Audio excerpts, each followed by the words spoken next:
গল্প প্রেমের গুঞ্জন পর্ব 13। জান্নাত সাদা ক্যানভাসের সামনে দাঁড়িয়ে তুলি হাতে রঙের জাদু ছড়িয়ে দিচ্ছে। গুঞ্জন নিখুঁত মনোযোগে একের পর এক আলপনা, ফুল, লতা আর নকশা ফুটিয়ে তুলছে। রঙে রঙে যেন তার মনের সৌন্দর্য ক্যানভাসে ধরা পড়ছে। প্রায় ঘণ্টাখানিকের নিরবচ্ছিন্ন পরিশ্রমের পর অবশেষে শেষ হলো গুঞ্জনের কাজ। কপালের পাশে জমে থাকা ছোট ছোট ঘামের বিন্দু হাতে উল্টে পিঠে মুছে নিয়ে সে একেবারেই নিজের আঁকা ছবিটির দিকে তাকালো। ঠোঁটের কোণে তৃপ্তির এক মৃদু হাসি ফুটে ওঠে। প্রেমের দিকে তাকিয়ে শান্ত সুরে বলে, ভাইয়া, কাজ শেষ। আবারও ভাইয়া শব্দটি কানে আসতে প্রেমের ভ্রু কুঁচকে গেল। মেয়েটার মুখে এই সম্বর্ধনাটা তার একদমই ভালো লাগে না। প্রতিবেশীর মনে হয় অদৃশ্য কোনো তীর এসে বুকের কোথাও গেঁথে যাচ্ছে। তবুও মুখের বিরক্তটুকু আড়াল করে স্বাভাবিক গলায় বলে, আচ্ছা, দেখি কেমন এঁকেছো। ধীর পায়ে এগিয়ে এসে ছবিটার সামনে দাঁড়াতেই প্রেম যেন মুহূর্তের জন্য স্তব্ধ হয়ে গেল। তার দৃষ্টি স্থির হয়ে রইল ক্যানভাসের ওপর। চোখে স্পষ্ট বিস্ময় আর একরাশ মুগ্ধতা। দূর থেকে প্রেমকে এভাবে নির্ভীক দাঁড়িয়ে থাকতে দেখে শাওনের কৌতূহল জেগে ওঠে। সে দ্রুত এগিয়ে এলে তার পিছনে পিছনে শিলাও এসে দাঁড়ায়।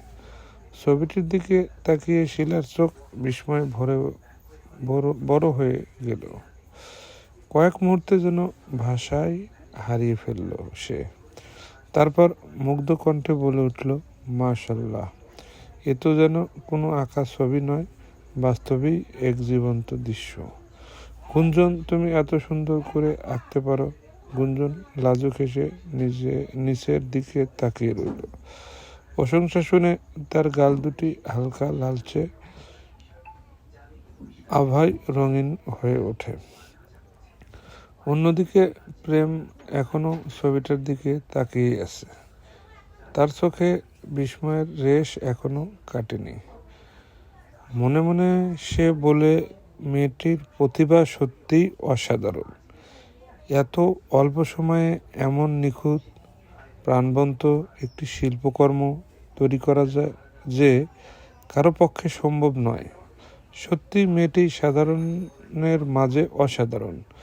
কিন্তু মুখে সে কিছুই বলে না, শুধু গভীর দৃষ্টিতে একবার গুঞ্জনের দিকে তাকিয়ে আবার ছবিটার দিকে চোখ ফেরায়। গুঞ্জনের আঁকা শেষ হতেই চারপাশে যেন প্রশংসার ঢেউ বয়ে গেল। অসাধারণ, সত্যি খুব সুন্দর হয়েছে, যা ভাষায় প্রকাশ করার মতো নয়। সবার মুখে প্রশংসা শুনে গুঞ্জন মুচকি হাসে, অথচ মেঘের কানে সেই সব প্রশংসা বিষের মতো বিচ্ছিল। ঈর্ষায় তার বুকটা জ্বলে পুড়ে ছাই হয়ে যাচ্ছিল। দুই হাত শক্ত করে মুঠো বানিয়ে দাঁতে দাঁত চেপে গুঞ্জনের দিকে তাকিয়ে রইল সে। মনে মনে বলে, এই হাসি বেশি দিন থাকবে না গুঞ্জন তোমার। তার চোখে তখন শুধু প্রতিশোধের আগুন। গুঞ্জনের দেওয়া সেই থাপ্পড়ের অপমান সে এক মুহূর্তের জন্য ভুলতে পারেনি। সুযোগের অপেক্ষায় আছে সে, আর সুযোগ পেলেই এমন আঘাত করবে যাতে গুঞ্জন সারা জীবন সেই দিনের কথাই মনে রাখে। মেঘের ঠোঁটের কোণে ধীরে ধীরে ফুটে ওঠে এক রহস্যময় বিষাক্ত হাসি। সেই হাসি যেন জানিয়ে দিচ্ছে, ঝড় এখনো আসেনি, আসলে খেলাটা এখনো বাকি। বিকেলে গুঞ্জন রওনা হয় প্রেমদের বাড়ির উদ্দেশ্যে। চারপাশে শান্ত প্রশান্ত পরিবেশ। গুঞ্জন ব্যাগটা কাঁধে ঝুলিয়ে হাঁটা ধরে। বাড়িতে যেতেই ছোট্ট ইরিন দৌড়ে আসে। গুঞ্জনকে দেখে ছোট্ট ইরিনের মুখে ফুটে ওঠা নির্মল হাসি।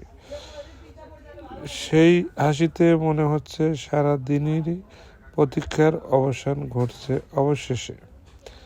ইরিন ছুটে এসে উচ্ছ্বসিত কণ্ঠে বলল, মিষ্টি, তুমি এসেছো? জানো তোমার জন্য কতক্ষণ ধরে অপেক্ষা করছি আমি।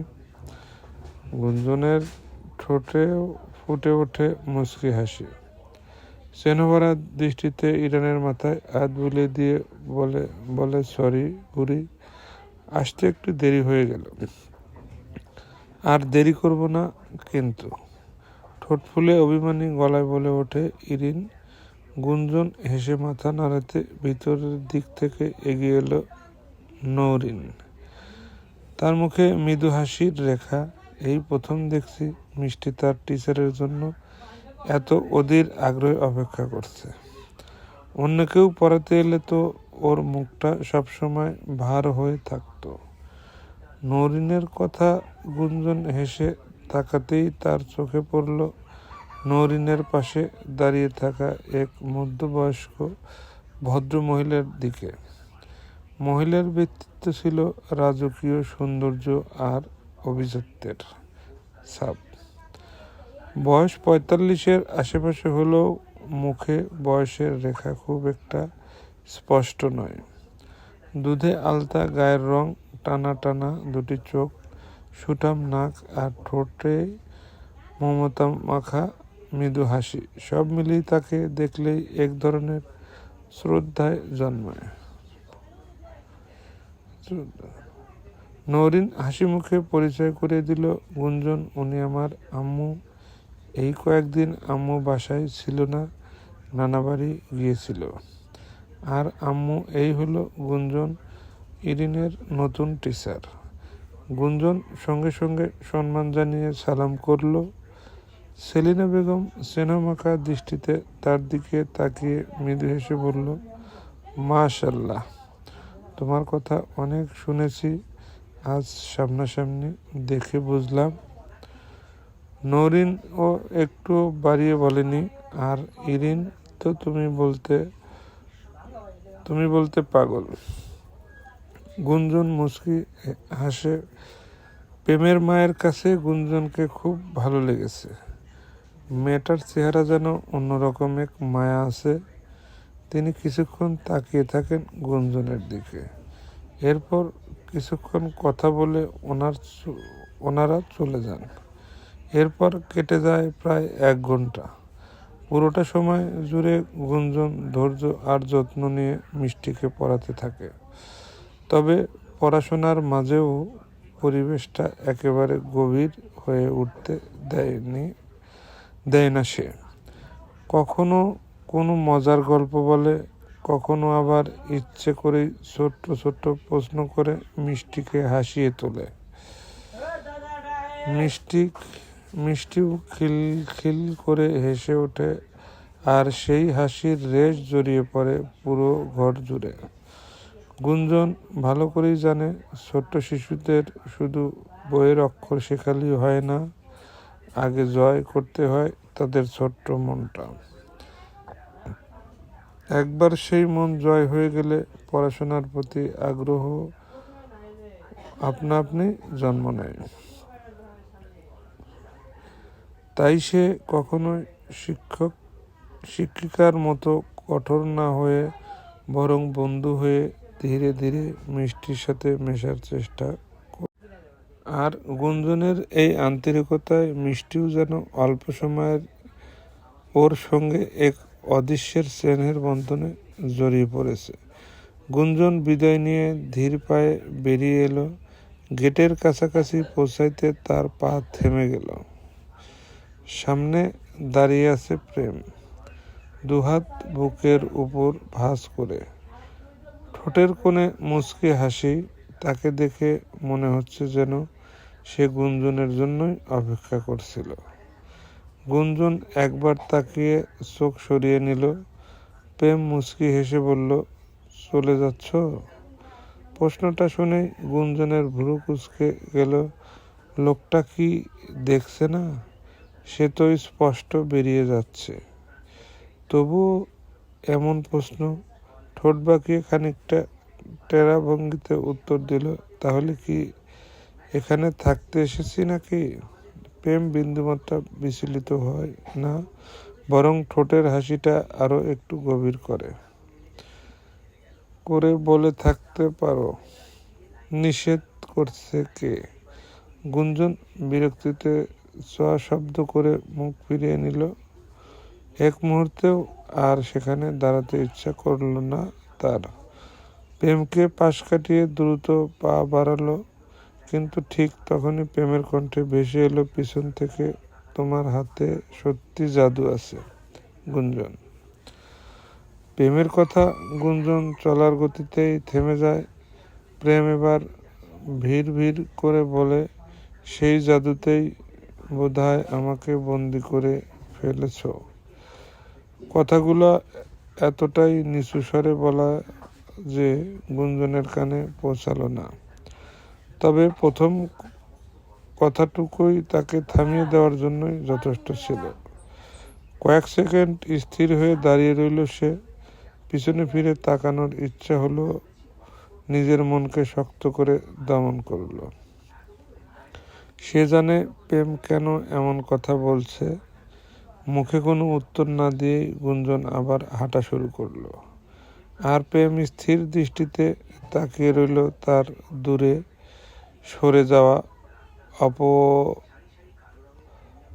অবয়ের দিকে। প্রেম মনে মনে বলে, আজ বুঝলাম মানুষ শুধু চোখে নয়, মন দিয়েও বন্দী হয়। আর সেই বন্দির নাম যদি গুঞ্জন হয়, তাহলে আমি আজীবন এই বন্দিতেই থাকতে রাজি। একটা দীর্ঘশ্বাস বেরিয়ে এলো তার বুকের ভিতর থেকে। আশ্চর্য, যে মেয়েটা তাকে দেখলেই রাগে চোখ মুখ লাল করে ফেলে, কথায় কথায় ঝাঁঝালো উত্তর দেয়, সেই মেয়েটা কবে যে তার মনের সমস্ত জায়গা দখল করে নিয়েছে সে নিজেও টের পায়নি। প্রেম আকাশের দিকে একবার তাকিয়ে মৃদু হেসে বলল, তুমি যতই দূরে সরে যাওয়ার চেষ্টা করো গুঞ্জন, আমার মন ঠিকই ততটাই তোমার দিকে ছুটে যায়। মনে হয় তোমার সঙ্গে আমার কোনো অদৃশ্য বন্ধন জড়িয়ে আছে। প্রেম আজ নিজের কাছেই নিজেই স্বীকার করেছে গুঞ্জনের প্রেমে পড়েছে। খুব গভীরভাবে অপ্রকাশিত এক ভালোবাসা সে বন্দী হয়েছে। গুঞ্জন রাস্তায় পা রাখতেই হঠাৎ একটা রিক্সা এসে তার সামনে থামল। রিক্সাওয়ালা ছেলেটা বিনয়ের সঙ্গে বলল, উঠে পড়ুন আপা, আপনাকে পৌঁছে দিয়ে আসি। গুঞ্জন ভুরু কুঁচকে তাকালো, আমি যাব না, হেঁটে যেতেই পারবো। আর আমি কি তোমাকে ডেকেছি? ছেলেটা অপ্রস্তুত হেসে মাথা নাড়ল, না আপা, কিন্তু আপনাকে একা হেঁটে যেতে দেখে মনে হলো পৌঁছে দিই। ছোট ভাই মনে করে আমার রিক্সায় ওঠেন না প্লিজ। গুঞ্জনের দৃষ্টি এবার ছেলেটার মুখে গিয়ে আটকে গেল। বয়স খুব বেশি হলেও 17-18। যে বয়সে কাঁধে বইয়ের ব্যাগ থাকার কথা, সেই বয়সে ছেলেটার কাঁধে সংসারের দায়িত্ব। রোদে পুড়ে গায়ের রং তামাটে হয়ে গেছে, কপালে বিন্দু বিন্দু ঘাম, তবুও মুখে এক টুকরো ভদ্র হাসি। মুহূর্তের জন্য গুঞ্জনের বুকটা কেমন যেন মোচড় দিয়ে উঠল। এই সমাজটা বড়ই অদ্ভুত। কত ছেলে মেয়ে আছে যারা ভালো ফল করে পড়াশোনা শেষ করেও বছরের পর বছর একটা চাকরির জন্য দাঁড়ে দাঁড়ে ঘুরে বেড়ায়, আর সেই কতজনের ভাগ্য সেই সুযোগটাও জোটে না। সংসারের অভাব তাদের বই খাতা কেড়ে নিয়ে হাতে তুলে দেয় রিক্সার হ্যান্ডেল। ইটভাটার কোদাল কিংবা দিনমজুরের ঝুড়ি, জীবন তাদের স্বপ্ন দেখার অবকাশ দেয় না। বেঁচে থাকাটাই যেখানে প্রতিদিনের লড়াই, সেখানে স্বপ্ন যেন বিলাসিতা। ছেলেটা এখনো অসহায় চোখে তাকিয়ে আছে। গুঞ্জন আর না বলতে পারল না। নীরবে রিক্সায় উঠে বসল। ছেলেটার মুখে সঙ্গে সঙ্গে এক চলতি তৃপ্তির হাসি ফুটে উঠল। সে ধীরে ধীরে প্যান্ডেল চাপ দিল। রিস্কাটা মৃদু শব্দ তুলে সামনের দিকে এগিয়ে চলল। আর একটু দূরেই রাস্তার পাশের বড় আম গাছটা আড়ালে দাঁড়িয়ে থাকা প্রেমের ঠোঁটের কোণে হাসি ফুটে ওঠে। গুঞ্জনের মুখে কঠোরতা থাকলেও তার কোমল মনটা যে মানুষের কষ্টে সহজেই গলে যায় সেটা প্রেম আগেই বুঝেছিল। প্রেম মনে মনে বলে, মেয়েটা এমনই, বাইরে যতটা শক্ত ভিতরে ঠিক ততটাই নরম। রিকশা এসে হোস্টেলের সামনে এসে থেমে গুঞ্জন নামতেই ছেলেটা চলে যায়। দেখে মনে হলো যেন পালিয়ে গেল। গুঞ্জন পিছনে ডাকলো, সাড়া দেয়নি। গুঞ্জন আহম্মকের মতো দাঁড়িয়ে আছে। এটা কি হলো? ভাড়া না নিয়ে চলে গেল। আশ্চর্য। গুঞ্জনের সব কিছুই যেন মাথার উপর দিয়ে গেল। আজ নবীনবরণ অনুষ্ঠান সাজিয়ে গুঞ্জন রেডি হচ্ছে। গুঞ্জন শাড়িটা পরিপাটি করে পরে নেয়, তারপর চুলগুলো খোপা করে নিয়ে হিজাব বাঁধতে থাকে। তা দেখে সাজিয়া মুচকি হেসে বলল, আজকের দিনটা তো বিশেষ, অন্তত আজ চুলগুলো খোলা রাখ না। হিজাব না পরলেও হতো, চলবে। গুঞ্জন আয়না থেকে দৃষ্টি সরিয়ে সাজিয়ার দিকে তাকায়। ঠোঁটে ফুটে ওঠা বসন্ত এক হাসি। কোমল কণ্ঠে বলে, না রে সাজিয়া, আমি চাই না আমার চুল গায়রে মহরম কেউ দেখুক। ইসলাম আমাদের যে সীমারেখা শিখিয়েছে, আমি অত্যন্ত আমার সাধ্য অনুযায়ী সেটুক মেনে চলার চেষ্টা করি। আমি দাবি করি না যে আমি পরিপূর্ণ পর্দাশীল, আমারও অনেক ভুল ত্রুটি আছে, তবে আল্লাহর সন্তুষ্টর জন্য যতটুকু পারি ততটুকু আমল করার চেষ্টা করি। একটু থেমে নিজের হিজাবটা ঠিক করে নিয়ে আবার বলল, মানুষের চোখে সুন্দর লাগার চেয়ে আল্লাহর কাছে প্রিয় হওয়াটা আমার কাছে বেশি গুরুত্বপূর্ণ। আমার বিশ্বাস, নারীর আসল সৌন্দর্য তার লজ্জা, শীতলতা, অশালীনতা আর তাকওয়ায়। হিজাব সেই সৌন্দর্যকে আরো মর্যাদা দেয়। তাই বিশেষ দিন হোক কিংবা সাধারণ দিন, আমি চাই আমার রবের বিধানকে সবার আগে প্রাধান্য দিতে। গুঞ্জনের কথাগুলো শুনে সাজিয়া আর কিছু বলে না। তবে সাজিয়া গুঞ্জনের কথা প্রতিবারের মুগ্ধ করে। আল্লাহ যেন সব রকম গুণ দিয়ে গুঞ্জনকে সৃষ্টি করেছে। ভার্সিটির পুরো প্রাঙ্গণ আজ উৎসবের রঙে রঙিন। নবীনবরণ উপলক্ষে চারদিকে বর্ণিল সাজসজ্জা, রঙিন ফুল, আলোকসজ্জা আর ব্যানারে মুখর হয়ে উঠছে পুরো ক্যাম্পাস। কোথাও সিনিয়ররা ব্যস্ত আয়োজন সামলাতে, কোথাও আবার নবীনদের উচ্ছ্বাসে জমে উঠেছে হাসি আড্ডা। চারপাশে ভেসে বেড়াচ্ছে আনন্দ আর তারুণ্যের এক মিষ্টি আমেজ। প্রায় সব মেয়েই আজ শাড়িতে সেজে এসেছে। কারো মুখে হালকা সাজ, কারো চোখে গাঢ় কাজল, কারো হাতে রঙিন কাচের চুড়ি। যেন প্রত্যেকের সাজ নিজেকে সবচেয়ে সুন্দর করে তুলে ধরার নিবিড় প্রতিযোগিতায় নেমেছে। অন্যদিকে মেঘা আজ নিজের সাজে কোনো কমতি রাখেনি। শরীরের সঙ্গে লেপ্টে থাকা পাতলা শাড়ি, নিখুঁত মেকআপ, খোলা চুল আর দামি পারফিউম এর সুবাসে সে নিজেকে যতটা সম্ভব আকর্ষণীয় করে তুলেছে। সেই সঙ্গে সুযোগ পেলেই প্রেমের আশপাশে ঘুরঘুর করছে, কখনো কথা বলার চেষ্টা করছে, কখনো বা ইচ্ছে করেই তার সামনে এসে দাঁড়াচ্ছে। কিন্তু এসবের কিছুই যেন প্রেমের চোখে পড়ছে না, বরং মেঘের এই অকারণ ঘোরাঘুরি তাকে ভীষণ বিরক্ত করে তুলছে। তার দৃষ্টি বারবার মানুষের ভিড় চিরে একজনকেই খুঁজে ফিরছে। হঠাৎ করেই তার চোখ স্থির হয়ে যায়। ধীর পায়ে এগিয়ে আসছে গুঞ্জন, তার পাশে সাজিয়া। প্রেম যেন কয়েক মুহূর্তের জন্যই নিঃশ্বাস নিতে ভুলে গেল। মুখে নেই এক ফোঁটা মেকআপ, ঠোঁটে নেই কোনো গাঢ় লিপস্টিক, হাতে নেই কাচের চুড়ি ঝংকার। একেবারেই সাদামাটা একটি শাড়ি, পরিপাটি করে জড়ানো হিজাব, আর মুখ জুড়ে লাজুক স্নিগ্ধ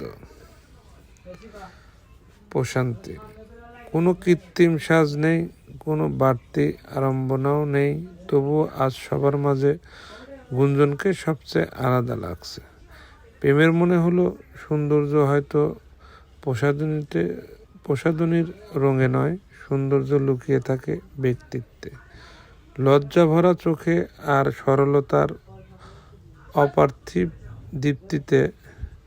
তার চোখে এই মুহূর্তে গুঞ্জনকেই পৃথিবীর সবচেয়ে সুন্দরী মেয়ে মনে হচ্ছে।